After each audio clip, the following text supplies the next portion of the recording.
Detective Agency. Ahoy! It's me. Just came ashore. From what? A boat? A ship, Effie, a ship. Anything over 400 gross tons is a ship. Anybody knows that. Well, may I inquire what was your port of call? Calcutta. My, that was a quick trip. Well, Effie, I'll tell you, I got so homesick for you I couldn't stand it, so I assembled my gear and jumped ship. Why, Sam, how sweet. Fast there, gal. I'll be right down to dictate my report.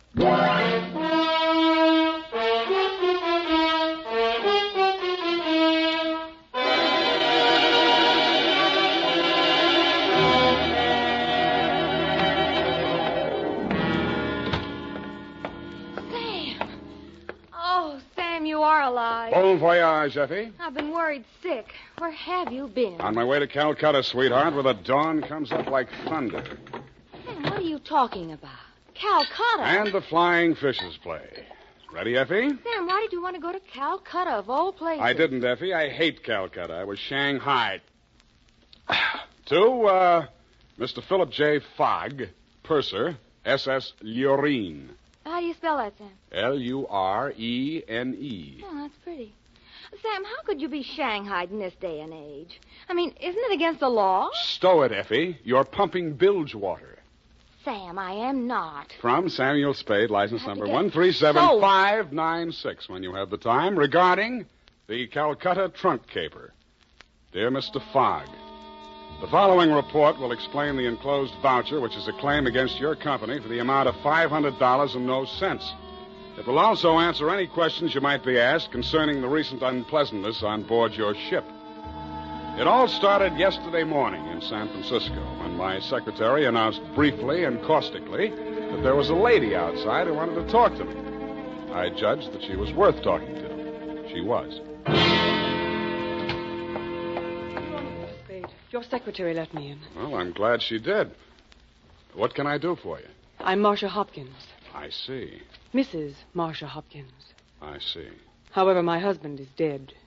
I see. It's about my sister that I've come to you, Mr. Spade. I'm dreadfully worried about her. Who's your sister? Miss Constance Pendleton. And she's become involved with a ne'er-do-well, a completely worthless scoundrel, and a real foreign bluebeard. All three? It's one man, Mr. Spade, a Bulgarian, Major Andrea Rodnik. They're going to be married this afternoon, and I'm positive that his only interest is in her money. I'm convinced that he's going to kill her soon after the ceremony. He's done it to other wives in Europe. I've warned Constance and pleaded with her, done everything I could to stop it. But she's completely infatuated with him and refuses to listen to me. Mm-hmm. What do you want me to do? Prevent the marriage if you can. Get the truth about Rodnik's background and face Constance with it. Oh, Mr. Spade, in some way you've got to make her realize the seriousness of the situation. He's a ruthless character. Well, do what I can, Mrs. Hopkins. Oh, thank you, Mr. Spade. Oh, I've felt so alone and helpless until now. Oh, really? But you will do everything you can, won't you? We've got to save her life.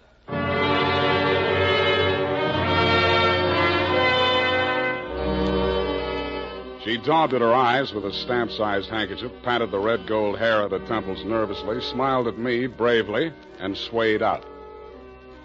By telephone, I learned that the Vrodnik-Pendleton marriage license had been issued 4 days before, and that on the same day, Constance Pendleton had withdrawn a savings account to the tune of $45,000.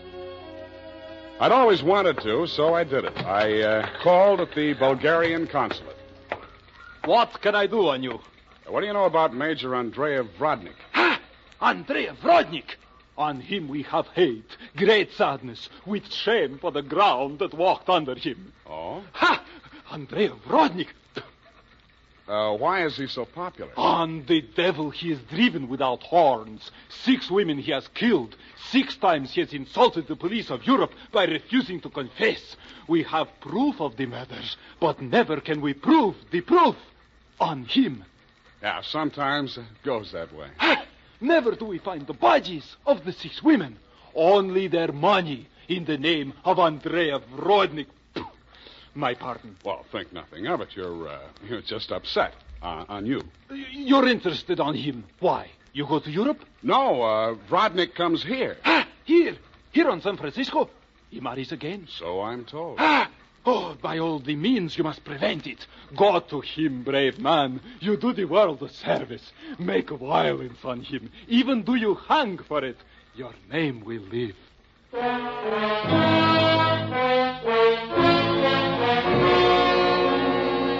With those valiant words goading me on, I left. The farther I got into the caper, the more it looked as if Marcia's fears for Constance Pendleton were very real and very well-founded. When Constance opened the door of her hotel suite, I could see 3 trunks and a number of smaller pieces of luggage, all locked and ready to be taken out. Yes? Hey, Constance Pendleton? Yes? I'm a detective. My name is Spade. Detective? What do you want? I want to talk to you about that Bluebeard you're going to marry. Get out of here. You listen, I'll talk, and then I'll get out of here.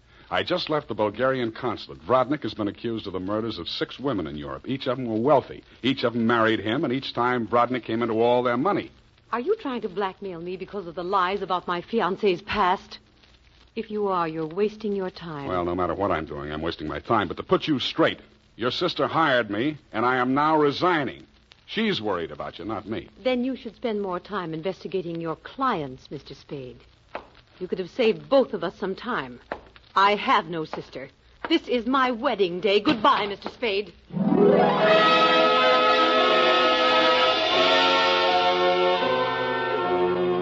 As I left the room, I maintained the stern facial expression I reserve for moments of great shock. But once outside the door, I allowed myself to be carried on the wave of rage and embarrassment for just a minute, and I kicked over 2 potted palms. As I limped down the corridor, I was overtaken by none other than Marcia Hopkins. Did you see her? Let's talk about you first. Did you stop the marriage? Why did you really want that marriage stopped? But I told you. You told me you were her sister. Oh. She said she didn't have any sister. All right, Sam, I did lie to you about that. But I'll tell you who I really am. I don't want to know who you are. I don't ever want to know. All I want from you is my honestly earned fee and a brief but permanent goodbye. Oh, no, Sam, please, listen to me. We've got to save that girl. I have $500. That's all I have. Would it be enough? What's your real name? Marshal Brodnick. Yes, he's my husband. I've been married to him for 10 years. We've traveled all over Europe, and I never knew where the money was coming from. He left me at times for 2 weeks or a month, and then when he'd come back, there'd be more money. I just realized that that's when he must have been killing those poor women. And I know that's what he's going to do this time. I just can't stand it. You've got to protect her. That should be easy. We'll let him get married and meet him at the door with a bigamy warrant. Then you will see me through this. I might. Oh.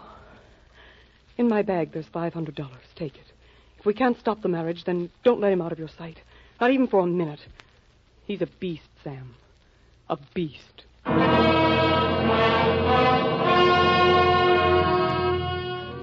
Marcia dropped me in front of the Beast's Hotel, and I climbed some fake marble steps to the 2nd floor and knocked at his door. The man who opened it was heavy, handsome in a swarthy, coarse sort of a way, and glowing conceit through 2 eyes, one monocled, one not. You are facing Major Andrei Vrodnik, 1st Bulgarian Horse. What want you? You were facing Saul Fox of the law firm of Fox, Smedley, Van Dusen, and Grip. You overwhelmed yourself. I came here to warn you. If you go through with the marriage to Constance Pendleton, you're going to find yourself tangled with civil law. Warn Andrei Vrodnik, who has personally led more saber charges than you have teeth in your skull. Yes. Who has personally split, slashed, and impaled on his own blade more men than you have fingers and toes. You warn me? What is this talk? You're going to have a bigamy charge slapped on you 5 minutes after you slip her the ring. The warrant signed by Mrs. Marcia Vrodnik. Bigamy? Ha! I laugh. This is not bigamy. Marcia's your wife, isn't she? That bigamy was committed when I married her. I had another wife then. You call yourself a lawyer, then you know that only the 2nd marriage is bigamy. The ones following that are nothing but interludes. Okay, Major, go ahead and have your interlude. I'm just warning you. Oh, speaks. We are being married on Redwood City from a justice of the peace 1 hour previous. Then we are sailing through the SS Lurin at midnight with our honeymoon. Already a droshky waits for the baggage and luggage. Go now before I'm losing my temper. If you're ever in Calcutta, look me up. Da!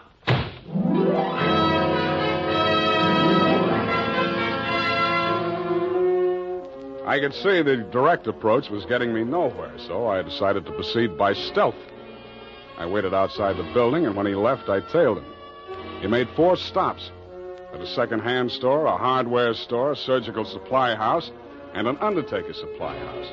At these places, he purchased the following items: an oversized steamer trunk, black with brass fittings, a large ball of rope twine, 2 large lead sash weights, a set of surgical instruments, and at the 4th and final stop, the undertaking supply, he bought 2 items: a 20-foot length of rubber tubing and a pump. He returned to the second-hand store with his other purchases, put them inside the trunk, and ordered it sent up to Constance's hotel immediately, and thereupon it took himself to the same place. Marcia was waiting in the empty lobby when he went in. I crouched behind a pillar, turned up my hearing aid, and listened. Did you get the thing? Yeah. Now listen, my darling. We must work fast. As soon as the trunk arrives, before she has a chance to get to the telephone... Yes, Andrea, but please, no cutting in the apartment. As you wish, my darling. Now, you know what you have to do. While I'm getting her into the trunk, you'll change her clothes, put on her traveling dress, the hat with the... What is it? What's the matter? Nothing. Come, we must make haste.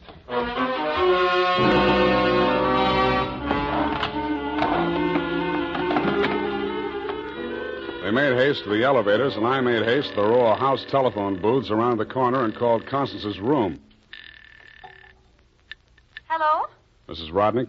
Speaking. Listen, get out of that room right away. Don't take the elevator. Get down the stairs. Who is this? What are you talking about? I haven't got time to explain, and you haven't got time to listen. All those stories about your husband are true. He's going... Hello?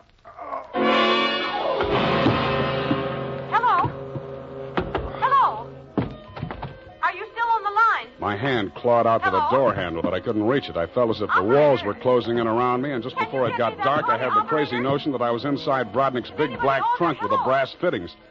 I could still hear Constance's voice way off in the distance, somewhere in the direction of Calcutta. I tried to shout to her, to warn her, and then the lid closed over me.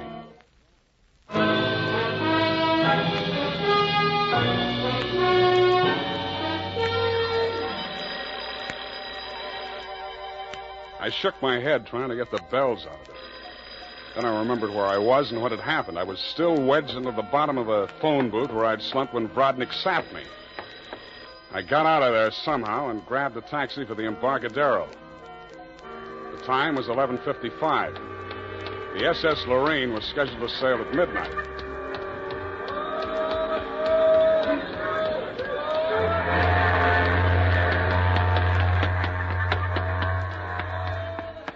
I was no sooner across it than they hauled up the gangplank and the ship started moving out of the berth. I didn't know where she was bound for, and I didn't much care. I checked the passenger list and found that Major and Mrs. Andrea Brodnick were in stateroom 12, A deck. 1 minute later, I was hammering on the door of stateroom 12. The woman in Brodnick's stateroom was Constance, and she was not in a trunk. I thought I told you to stop interfering in our affairs. Yeah, your husband told me to, but I didn't like the way he did it. Get out from here. Get out. I see you got your trunk in here where it's handy. Doesn't it make the stateroom kind of crowded? Why don't you give up, Mr. Spade? 2 times already. You are twice a fool. Marcia has no money to pay you. Neither have I, even if she had the case. And believe me, she has Oh, not. why do you even bother talking to him, Andre? Mr. Spade, will you go now, or will I have to call the steward and make a complaint against you? I went. I still thought Marcia Hopkins was somewhere on that ship. I still didn't like the look of that trunk. I found the purser's office and went in. You looked at me as if you thought I was a stowaway, Mr. Fogg, and you were right. I'll have to make arrangements for you to ride back with a pilot, Mr. Spade. You realize, of course, that you're subject to a fine. Look, I don't want to do anything illegal. You know, it was just an impulsive thing. Couldn't I book a passage? Oh, there's the matter of your passport. You could arrange your visa and so on in St. Pedro. We'll put in there in the morning. Well, that's good enough. How much is the fare? Oh, let me see. That's $483.87, exclusive of tax. Oh, hey, now, wait, I wasn't thinking of taking quite such an extensive voyage, you know. I just wanted to get a little sea air, and, how much to Pedro? I'm afraid you don't understand, Mr. Spade. This is not a coastwise steamer. Our first official port of call is Calcutta. Yeah, I know, but Calcutta? That's in India. Well, don't you have something a little less expensive, like steerage or... There is only one stateroom available, number 14A deck. Take it or leave it. Okay, Calcutta.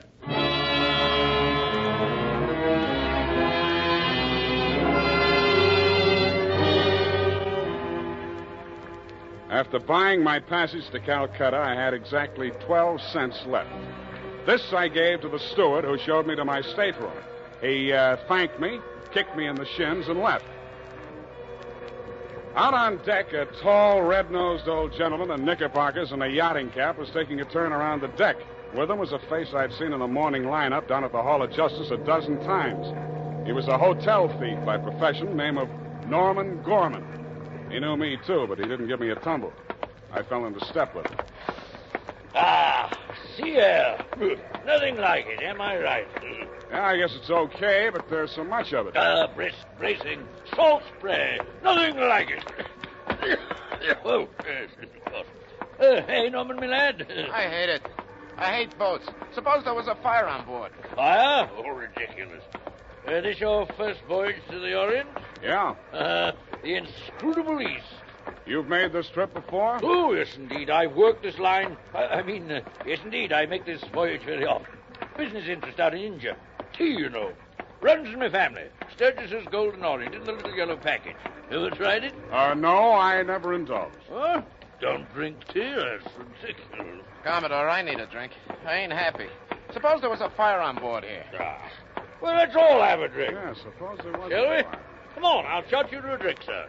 Not me, Commodore. I just remember this is Fire Prevention Week.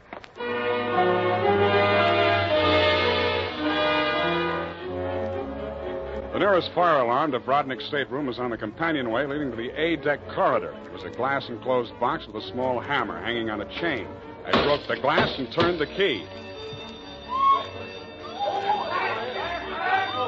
In 3 seconds flat, the entire population of A-deck was shoving each other up the companionway, grabbing for life preservers as they went.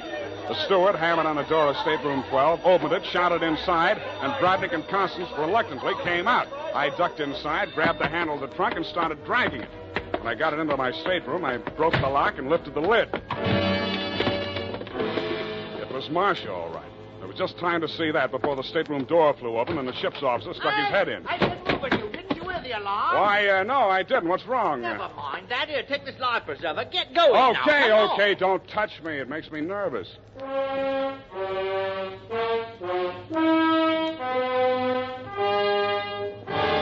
20 minutes later, the captain announced to the mob up on the deck that it was a false alarm, and the passengers drifted back to their cabins.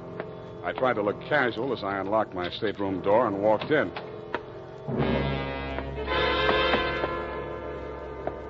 Then I stopped trying. The trunk was still there, but the lid was standing open, and it was empty.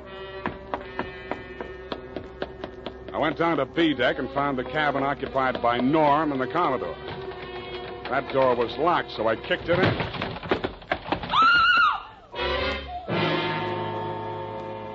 You could still see the marks on her wrists and ankles where the cord had been. It was the girl I had seen in the trunk.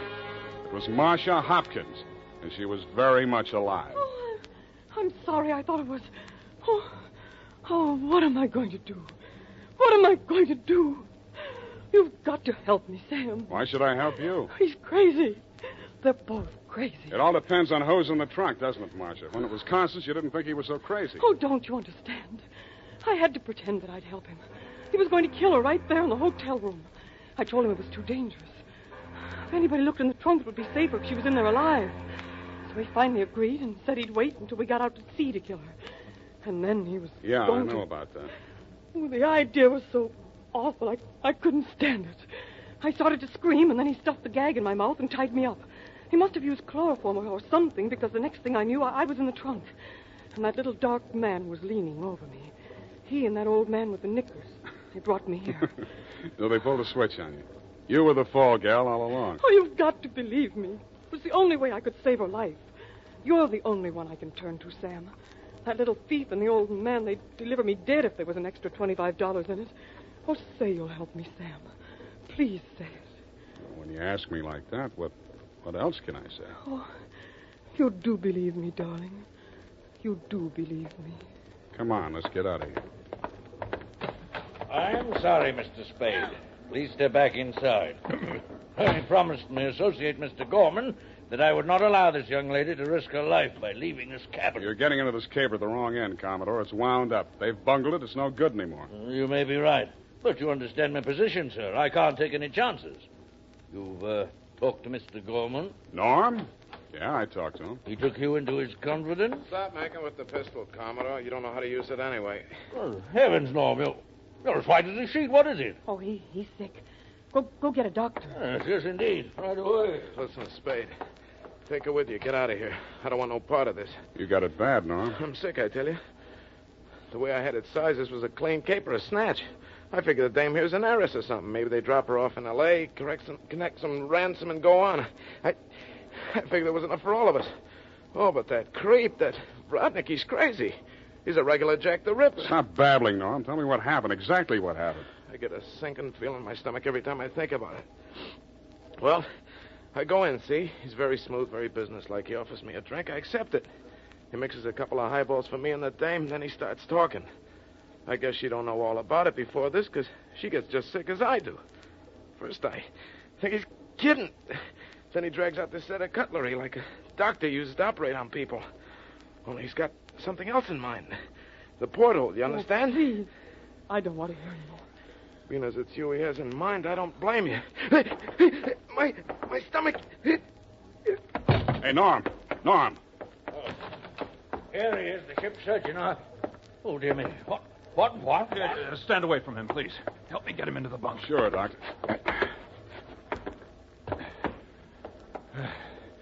Take the shade off that light, please. Yes. He's dead, isn't he? Oh, yes, he's dead, of course. Who poisoned him? I didn't waste any time answering him. I grabbed him by the arm. Before he could object, I was pushing him up the companionway to A deck. It was probably too late to save Constance's life if she'd drunk the same poison, and I was pretty sure she had, but if I was going to nail him for the murder of Constance, I had to get there before the evidence vanished. We got there just in time. I don't need to tell you what we saw, and I'd rather not. Rodnick rose slowly to his feet, clicked his heels military fashion, and bowed very low. The ship's surgeon. How opportune. Perhaps you could advise me, Doctor. After all, I am, in all honesty, even still, a mere amateur at this sort of thing.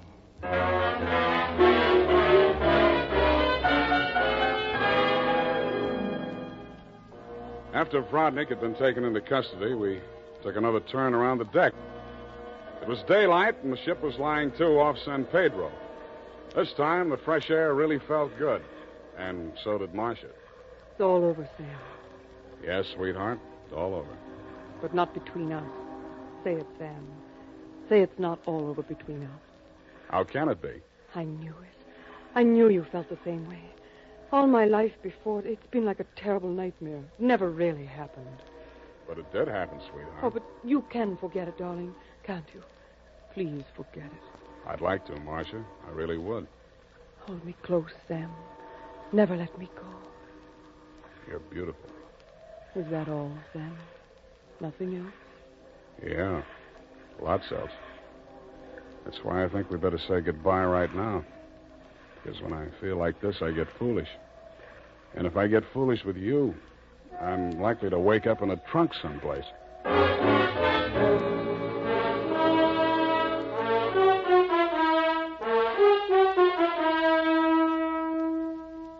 And that, Mr. Fogg, is the true account of the Calcutta trunk caper. As my voyage was interrupted through no fault of my own, I trust you will advise your company to refund my passage minus the one-way trip to San Pedro. Period, and a report.